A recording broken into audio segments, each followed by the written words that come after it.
Olá, eu sou Janaína Spolidório, professora, criadora de conteúdos didáticos e este é o Origem, podcast que fala sobre a raiz da educação no Brasil e no mundo.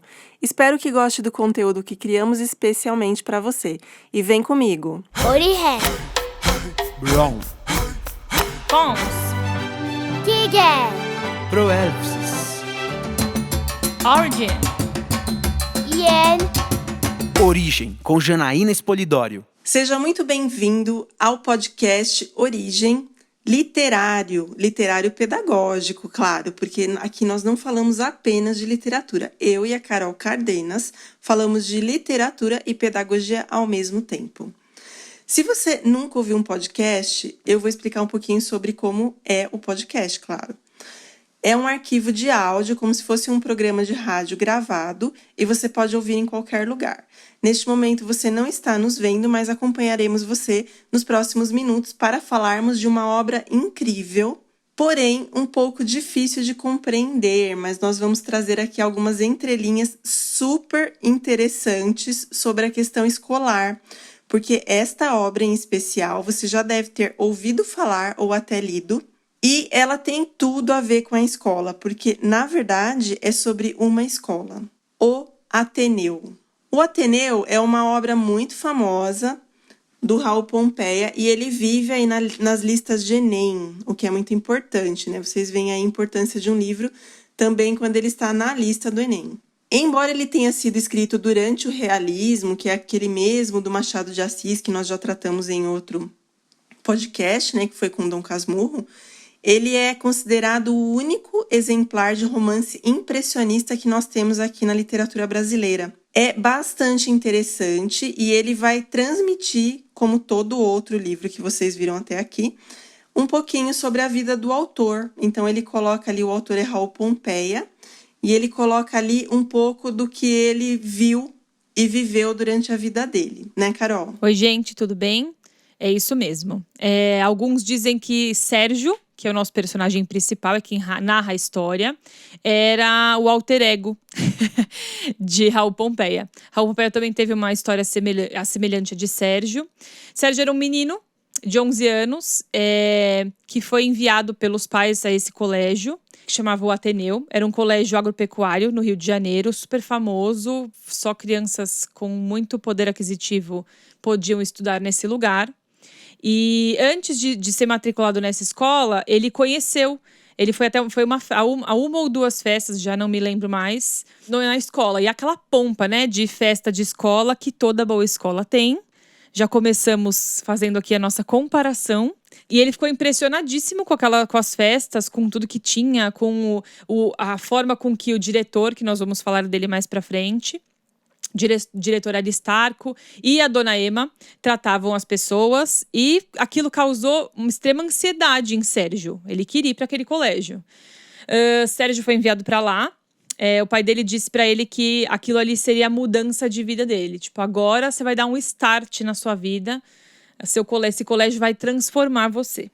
Essa história desse colégio, Ateneu, é um pouco pesada. A gente estava conversando antes de começar a gravar, falando do quão densa é a história, porque ela revela um ambiente difícil, e isso está muito intrínseco na escrita de Raul Pompeia.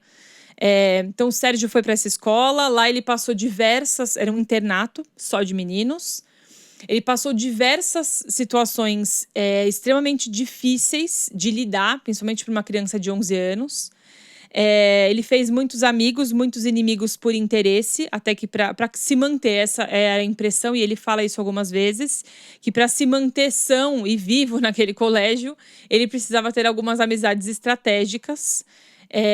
São acontecimentos bem loucos. O diretor da escola, o Aristarco, a vida dele era o colégio. O que ele viu acontecer foi um colégio entrar em ascensão, muitos pais trazendo, muito dinheiro rolando.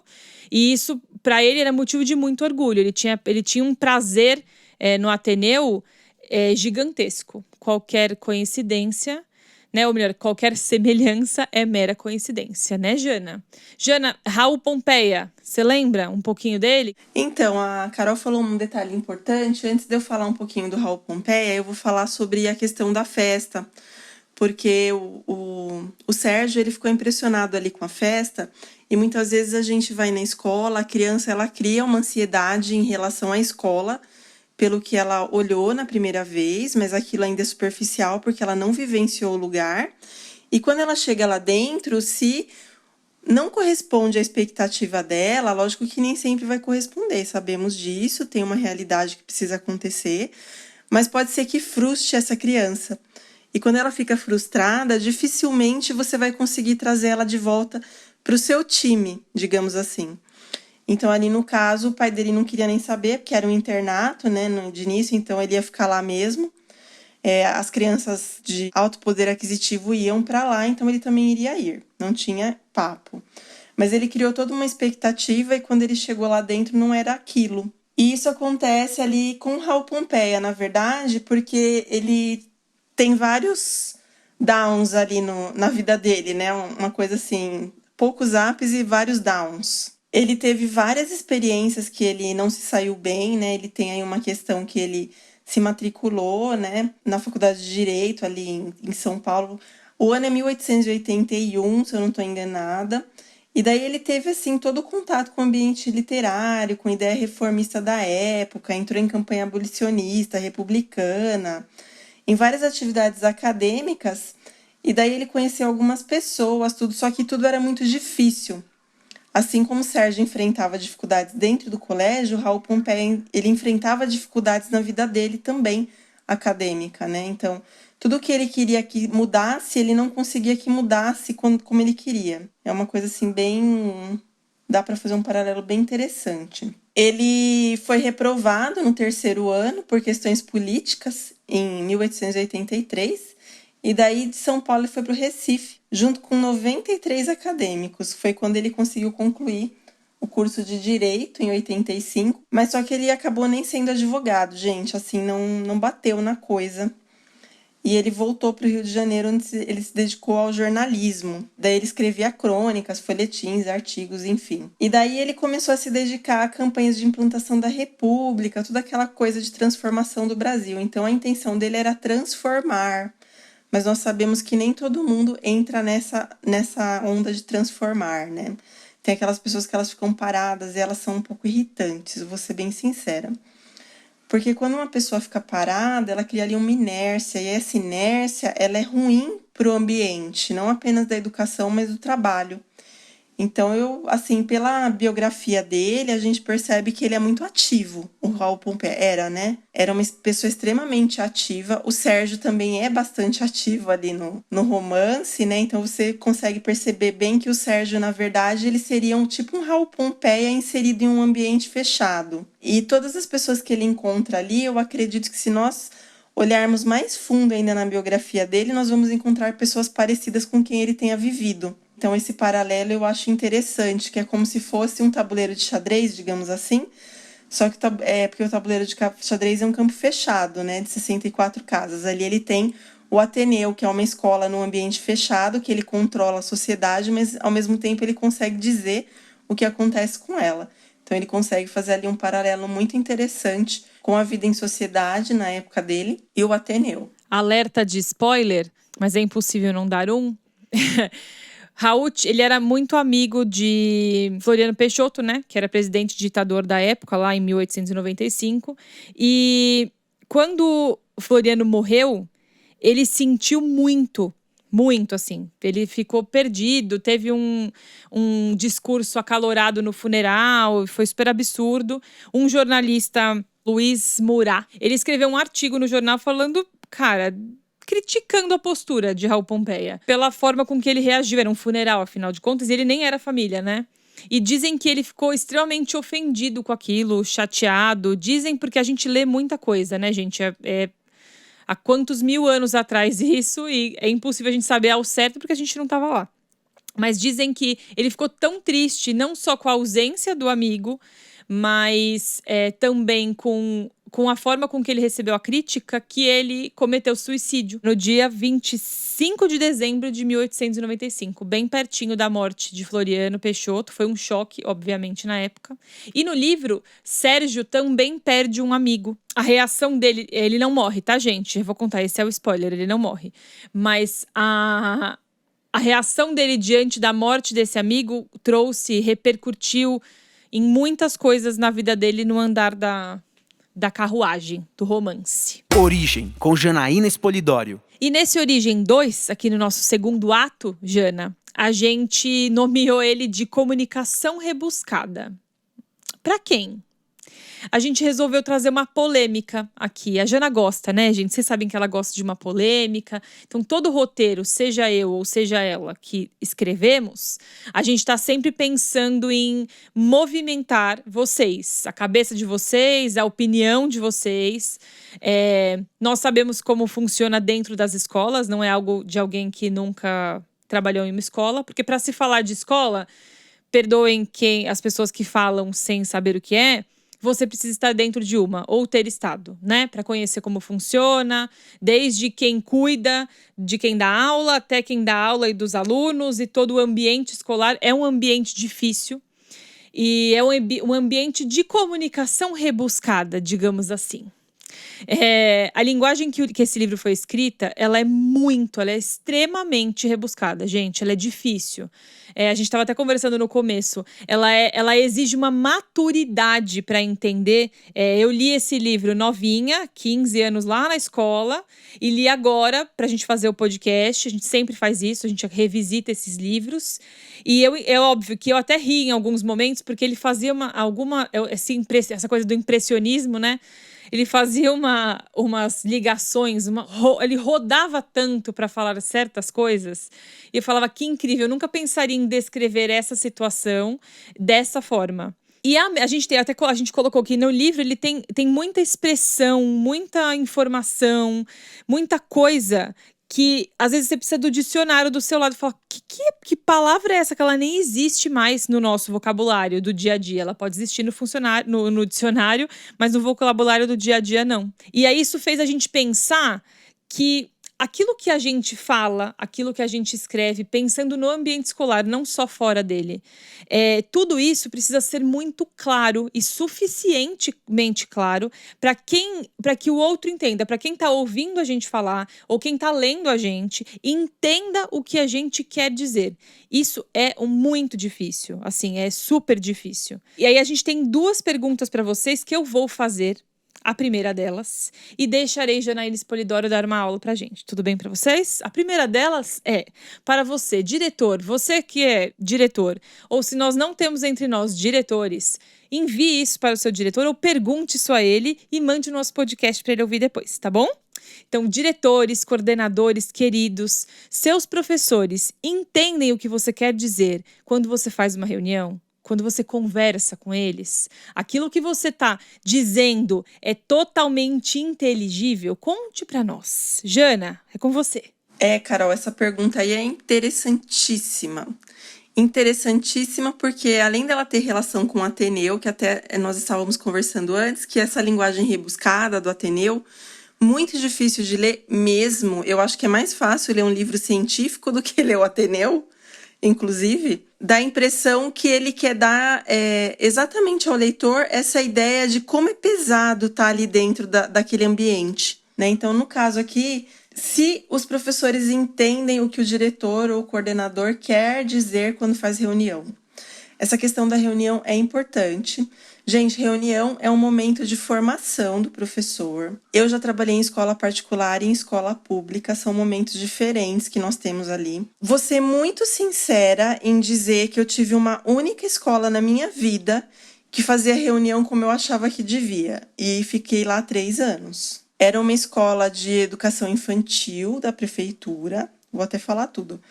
A diretora, ela fazia mestrado em formação de professores e ela dava para nós um período de planejamento que ela ficava em cima, não era a coordenadora, era a diretora que ficava em cima, e nós fazíamos uma formação mesmo, daquelas de ler, igual você tá na escola, que você lê coisas e daí ela perguntava como você aplica isso na sala de aula.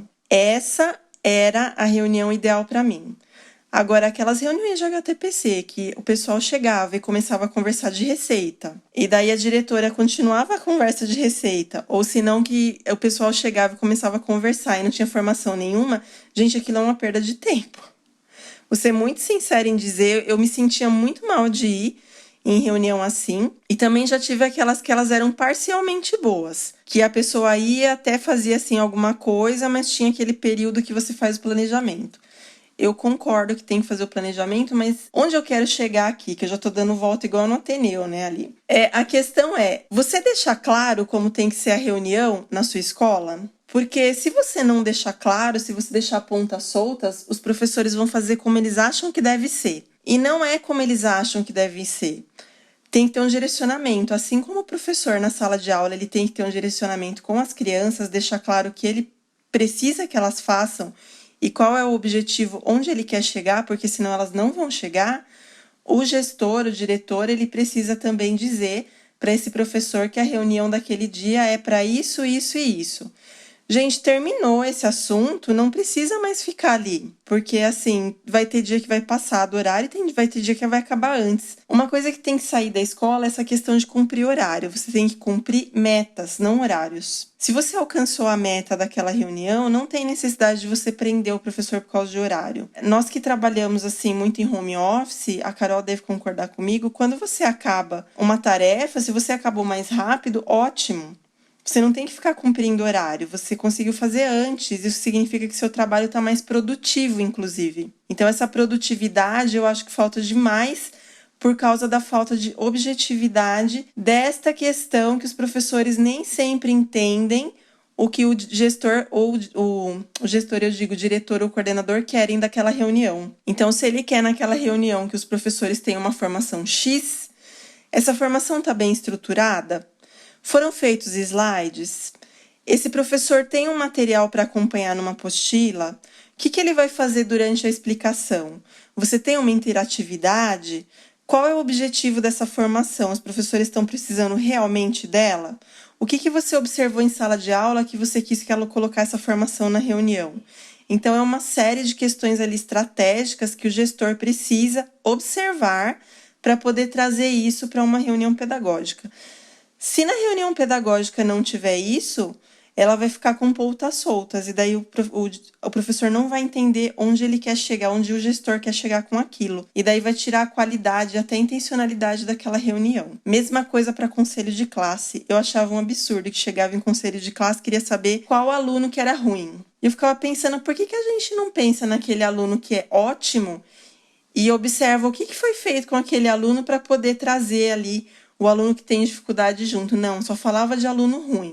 E assim, o aluno ruim é engraçado porque, na verdade, ele está num processo, e daí as pessoas taxam ele de ruim, já, nessas reuniões, né? Digo, em particular, é muito assim. É a questão do conselho de classe, né? O aluno que não alcança o objetivo, né? Então, é aquele aluno que dá o maior trabalho. Dá o maior trabalho porque não foi alcançado, porque ele criou lacunas ali. Eu já dei aula num 4º ano de escola particular que eu usava material do 2º ano do ensino público para aquelas crianças, porque elas não alcançavam.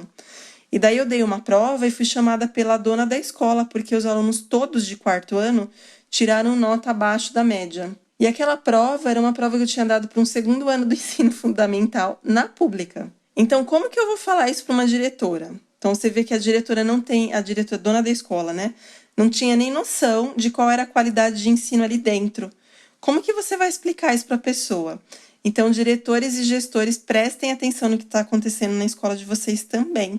Isso não cabe apenas aos professores, eles precisam que vocês se expressem, sejam claros, mas que também vocês conheçam as necessidades desses professores. Pois é, Jana. Diretores tiveram sua pergunta, agora a nossa pergunta é para os professores. Você falou um pouquinho disso, mas acho legal a gente também frisar. Professores queridos que estão aqui, amores, a gente está aqui por vocês, vocês sabem, né?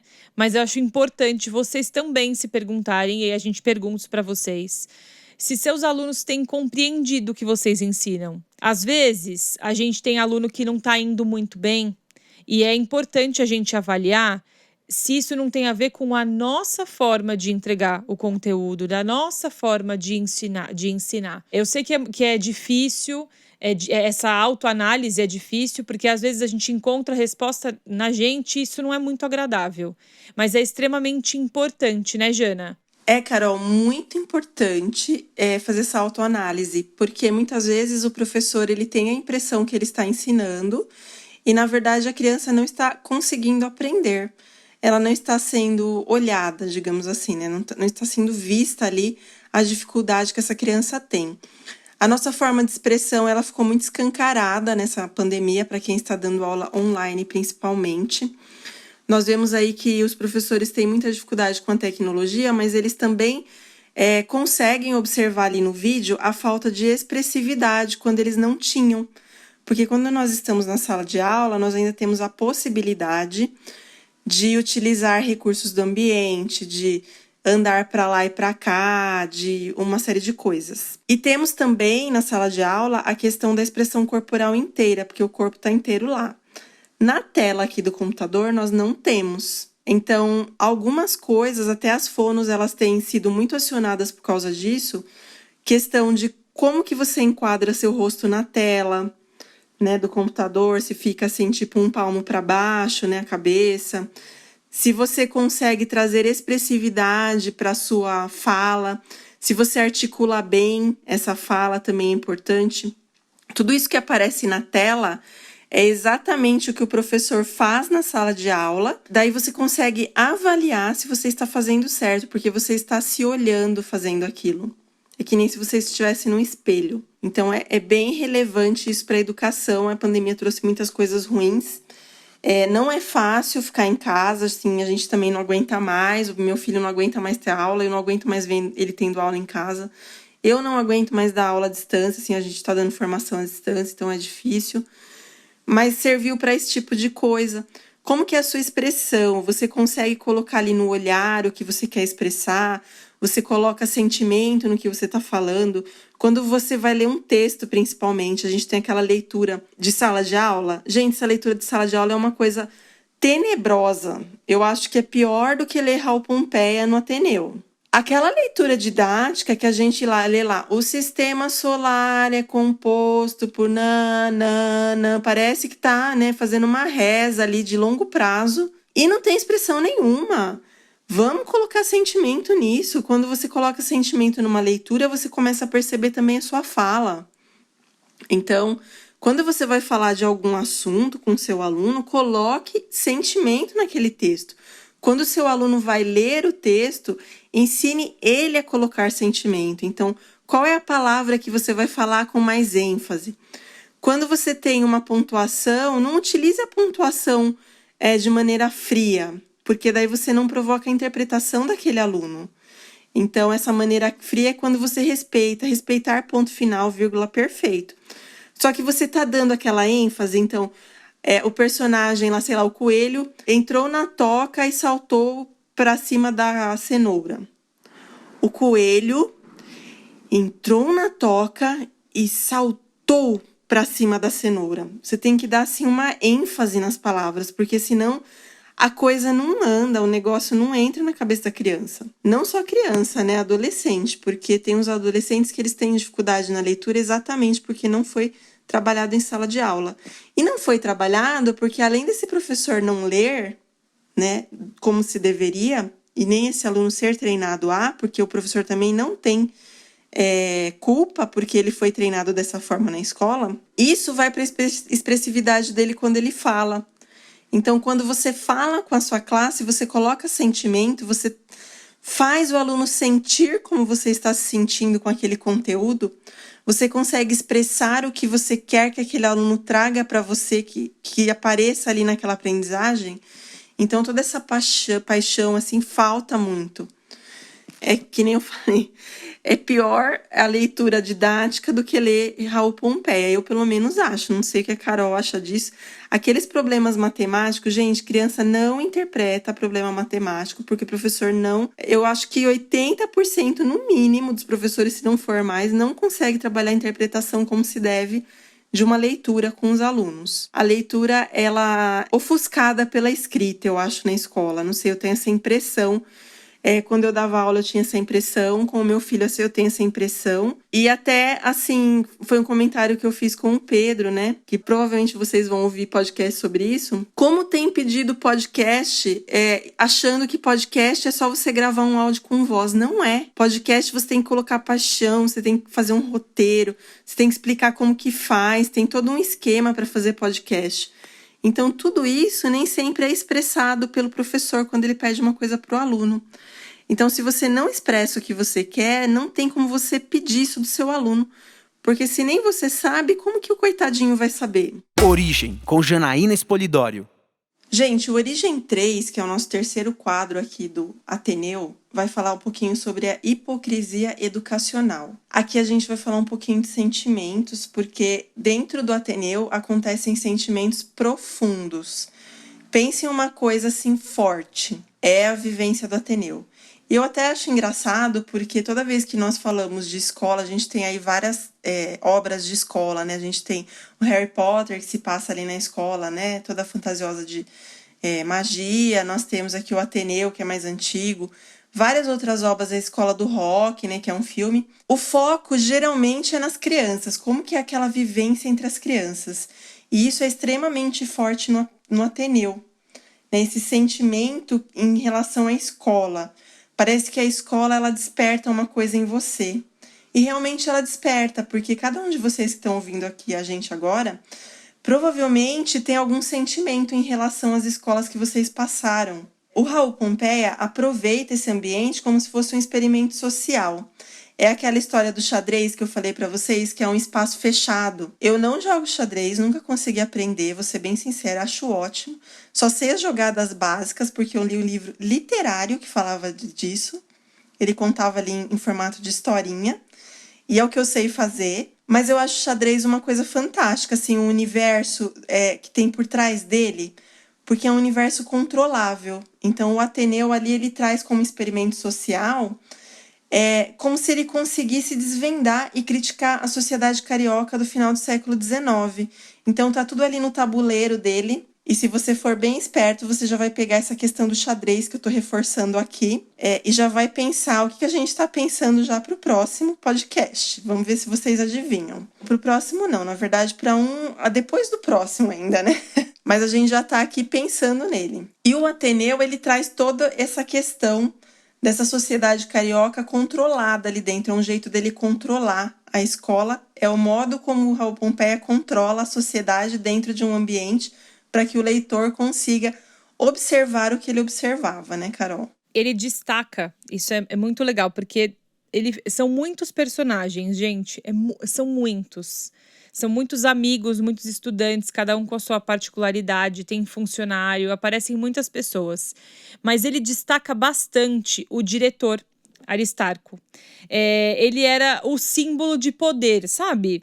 Diretor, poder, ele faz toda essa politicagem, essa mediação entre as pessoas, a relação do dinheiro, todo o interesse que ele tinha no Ateneu e tudo que ele fazia para a coisa fluir do jeito que ele queria, para o Ateneu ocupar o lugar que ele gostaria que o Ateneu ocupasse. Ô, Júlia, isso te lembra alguma coisa? Professores, isso lembra alguma coisa? Essa questão do dinheiro, ela tá sempre atrelada, né?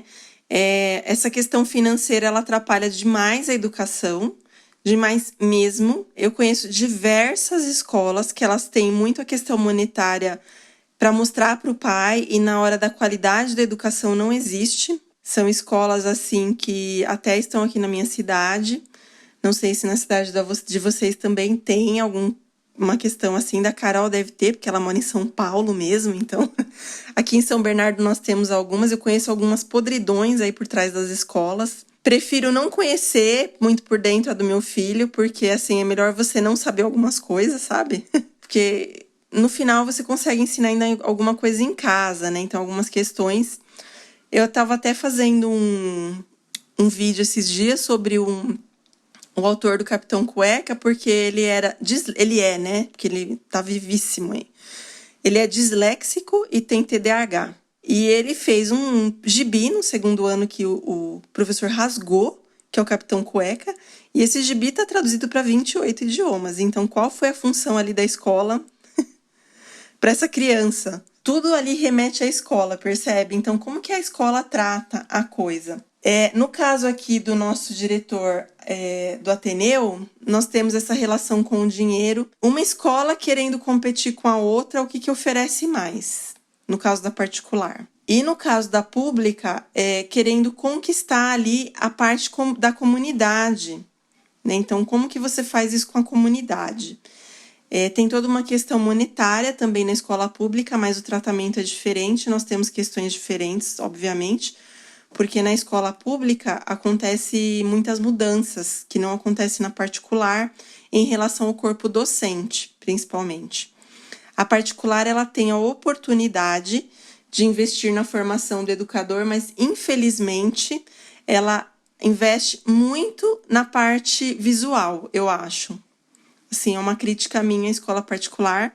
Já falei isso anteriormente, continuo falando e vou continuar falando. E muitas vezes, até o pessoal entender que não adianta você colocar uma sala Google numa escola se o seu professor não tem formação para aquilo. Tem um material Google Sala de Aula no site da minha loja desde 2018. Em 2018, até o momento da pandemia, esse material nunca foi adquirido. Eu fiz e ficou lá. Pergunta: o que era feito na sala Google até então? Não estou falando sala Google de online, porque foi um material planejado para uma sala Google física, com os tablets, né, toda aquela coisa. Outra questão: a sala Google supõe-se que a escola vai utilizar método Sprint lá dentro. A sua escola sabe o que é um método Sprint? Ou a sala está lá de enfeite só para o aluno ir lá com o professor e falar que tem? Então, são questões assim que primeiro você forma o professor. Quando você investiu no professor, que é o seu maior bem ali dentro, você investe na parte de melhoria do prédio, entende? Lógico que o prédio não pode estar caindo aos pedaços, né? Mas você investe na pessoa para depois investir no físico da escola. E, infelizmente, a gente faz isso ao contrário. Então, esse dinheiro, ele deveria estar ali investido na pessoa do professor. E isso entra também a parte de valorização, você está capacitando sua equipe, você está fornecendo instrumentos para que essa equipe saiba direcionar os alunos dentro da sua escola. Você produz resultados, é diferente de você produzir aparência. Então, ali no Ateneu, a gente tem muito essa questão da aparência, né? Quando você tem as festas, tem a dona Ema, né? Que é a esposa ali do diretor. Ela é uma figura materna que os alunos querem ver, porque eles estão ali numa escola só de meninos. Mas dentro da escola tem umas questões que são terríveis depois que você entra, viu? Tem um tal de um piscinão lá, um tipo de uma natação comunitária lá dentro, o banho, né? Se vocês lerem, vocês vão ver, o banho é uma coisa terrível, gente. Parece uma prisão local, assim, é uma coisa... Você se sente oprimido dentro do Ateneu quando você está lendo. Então, você consegue vivenciar isso, ponto pro autor, né? Que você consegue realmente se sentir sufocado com a situação. E essa questão do dinheiro, ela entra bem aí, porque o que o diretor quer mais ali é que o pai fique impressionado e que o aluno entre.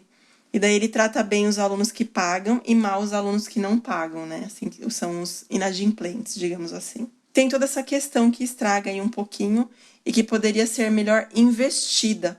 O que falta na educação é observar o dinheiro como investimento e não como gasto. E só completando, se é que é necessário, Jana, é difícil sustentar uma imagem linda que se pinta para o pai matricular o filho durante o ano. Porque para você sustentar essa escola maravilhosa, tecnológica, cheia de informações, com ensino de primeira, materiais de ponta e tudo mais, se o seu corpo docente, se quem está dentro não entende, não é o que a Jana falou, não tem capacidade de lidar com isso, não tem formação para lidar com isso, às vezes não sabe nem o que significa, você não vai conseguir sustentar. O pai vai botar o filho e daqui a um mês, lógico, uma ressalvinha aí que sim, existem pais que matriculam seus filhos e que ponto, não se interessam. No Ateneu era assim, Sérgio era assim. Tanto é que tem um fim de ano que ele fica no internato porque os pais estão morando na Europa e os pais não voltam para buscar ele. Ele fica no internato. Nós temos pais assim, né? Que eles estão pagando e beleza, tá chegando lição, a criança tá fazendo aula e não quer saber o que tá acontecendo. Mas também temos pais que pagam e que querem saber o que está acontecendo com o filho deles.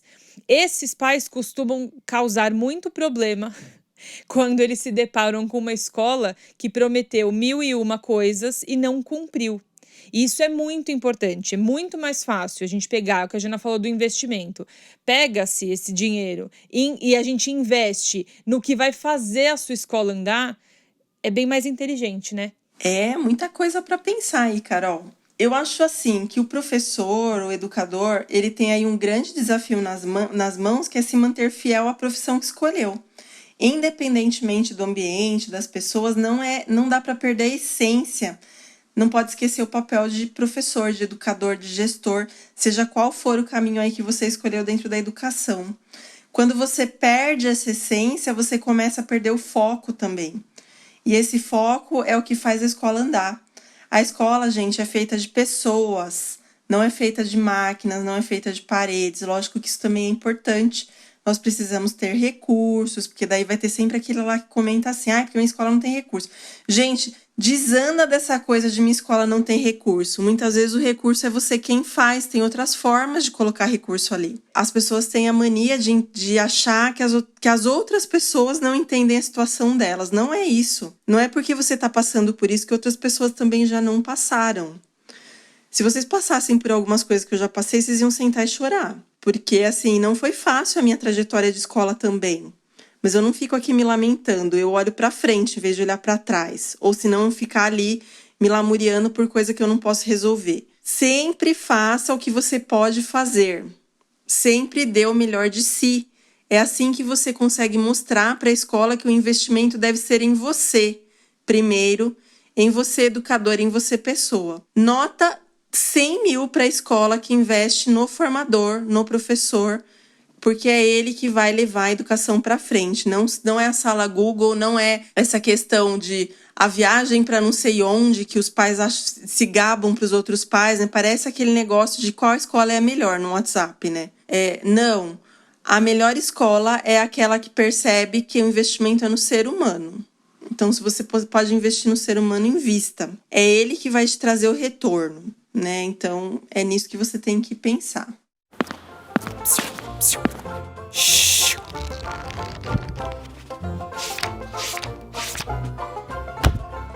A graça da traça. Uma das principais características do realismo é o narrador em terceira pessoa. Isso possibilita um afastamento do narrador em relação aos personagens e aos acontecimentos do romance, tornando a obra o mais realista possível. A graça da traça. E é justamente no narrador que Raul Pompeia mais se afasta do realismo. O Ateneu é narrado em primeira pessoa pelo personagem principal Sérgio, como uma espécie de livro de memórias. O afastamento do narrador em terceira pessoa é substituído por uma experiência mais real que vem da vivência. A graça da traça. Alguns fatos da vida de Raul Pompeia corroboram a teoria de que sua obra possui características autobiográficas. Isso explicaria a escolha de um narrador em primeira pessoa. Se o próprio autor possui uma proximidade com a obra, o narrador não poderia estar afastado. A graça da traça. Uma outra curiosidade da obra é seu subtítulo, Crônica de Saudades, Saudades. Além de ser marcado pelo resgate de memória de Raul, a escrita, apesar de rebuscada, é livre, sem amarras ou mesmo cronologia. Espero que vocês tenham gostado do tema. O Ateneu, como a gente falou, né, foi a escolha da Carol dessa vez, então a próxima é minha escolha. Mas a escolha da Carol eu achei super interessante, porque o Ateneu, ele traz ali o ambiente escolar e é tudo que a gente faz assim no nosso dia a dia. Tem gente que vive na escola, eu já cheguei a ter 3 períodos de aulas, trabalhava de manhã, tarde e à noite. Não é fácil, mas assim, aquilo praticamente se torna a sua casa. E quando se torna a sua casa, você tem que tornar aquilo um ambiente agradável, que é o contrário do que acontece no Ateneu. Então, eu achei super bem colocado aqui. Nós estamos atualmente em casa, a nossa casa é a nossa escola, mas em breve espero, muito positivamente, que nós voltemos ali ao ambiente normal da escola e que nós possamos trazer à escola boas experiências. É isso aí, Jana. Tá vendo porque eu falei que eu gosto de literatura brasileira? Tem muita coisa boa na nossa literatura. Foi um prazer, eu tô ansiosa pro próximo, porque a gente já falou de 2, né? A gente se vê. Gente, escutem, compartilhem, leiam Ateneu. Sim, ele é difícil. Leiam as outras obras que a gente trouxe aqui. A ideia não é só a gente trazer para vocês, é que vocês se sintam estimulados a ler e a levar para os seus alunos também com uma nova visão, tá bom? Um beijo e até a próxima. 오리해 Wrong. Pons. 기계 Proelpsis. Origin. 옌 Origem, com Janaína Espolidório.